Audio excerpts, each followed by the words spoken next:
devrait nous impressionner? Ou je pourrais poser la question de savoir qu'est-ce qui t'impressionne?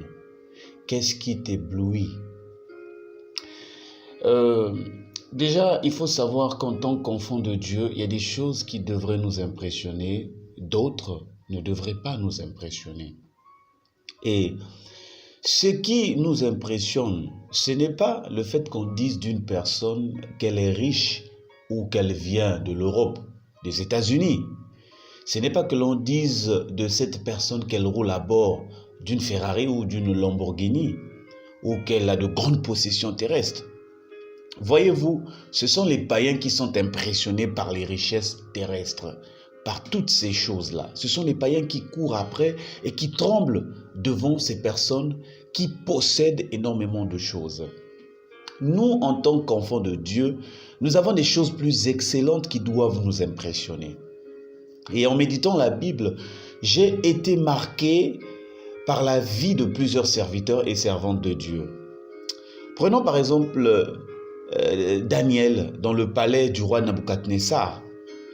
Face à tous les mets délicieux qu'on lui a proposés, lui et ses compagnons, Daniel va résoudre de ne pas se souiller par les mets du roi. Il va préférer manger des légumes plutôt que de la viande qu'on lui proposait, toutes ces nourritures qu'il y avait là. Parce que probablement peut-être que ces viandes étaient impures et c'était peut-être des viandes sacrifiées aux idoles. Daniel ne se sentait pas à l'aise dans l'ambiance, dans l'atmosphère qui régnait dans ce lieu. Il y a également l'attitude de Job. Vous connaissez l'histoire de Job. Après avoir tout perdu, après avoir perdu ses enfants, ses biens, en pratiquement 24 heures, je pense que c'est en un seul jour que Job a perdu toutes ces choses. Il a même été attaqué dans sa santé, au point où il utilisait le tesson pour se gratter, parce qu'il avait comme un ulcère, je pense que c'était l'ulcère qu'il avait sur sa peau. Mais la Bible précise qu'en tout cela, malgré ce qu'il avait perdu, Job ne pécha point. Ah, ça c'est une chose qui m'impressionne. Combien parmi nous, si nous étions à la place de Job, nous aurions maudit Dieu? Nous aurions abandonné la foi.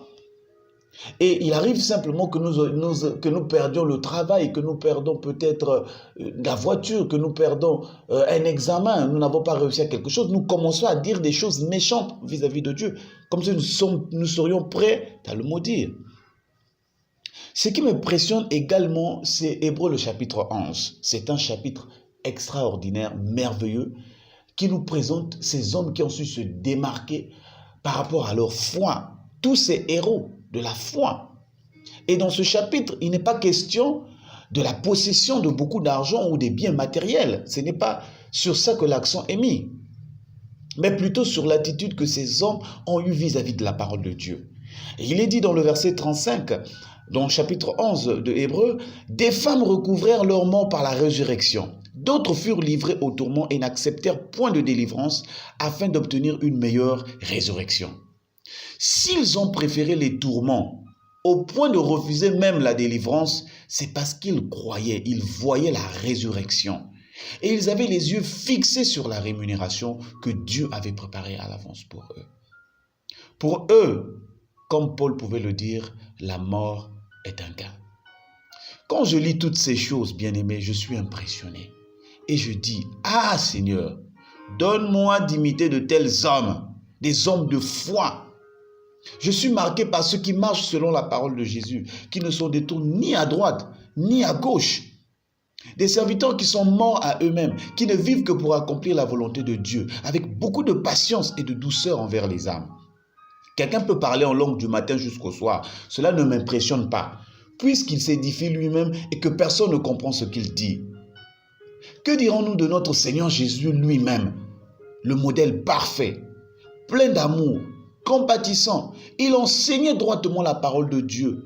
Lui qui était le maître de tout, lui qui est le maître de tout, a passé son temps à servir les autres. Et les Juifs vont rendre témoignage que jamais un homme n'a enseigné comme Jésus a enseigné. Il a accompli ce qu'aucun chef de ce siècle n'a fait. Sa vie me passionne, sa vie m'impressionne, sa vie m'intrigue. J'ai encore tellement de choses à apprendre, à découvrir de la personne de Jésus. Et bien aimé, il y a beaucoup d'autres exemples que nous pouvons citer dans la Bible. Voilà ce qui doit nous impressionner. Voilà ce qui doit nous marquer. Et ce n'est pas des artifices, des choses apparentes. Nous ne devons pas être comme les païens qui se laissent impressionner par des artifices, mais nous devons être impressionnés par des gens qui marchent dans la foi, dans la vérité, dans la justice. C'est ça qui doit nous impressionner. Et j'ai envie de te poser la question pour finir encore. Qu'est-ce qui t'impressionne? Qu'est-ce qui te fait trembler? Qu'est-ce qui t'éblouit? Que le Seigneur vous bénisse.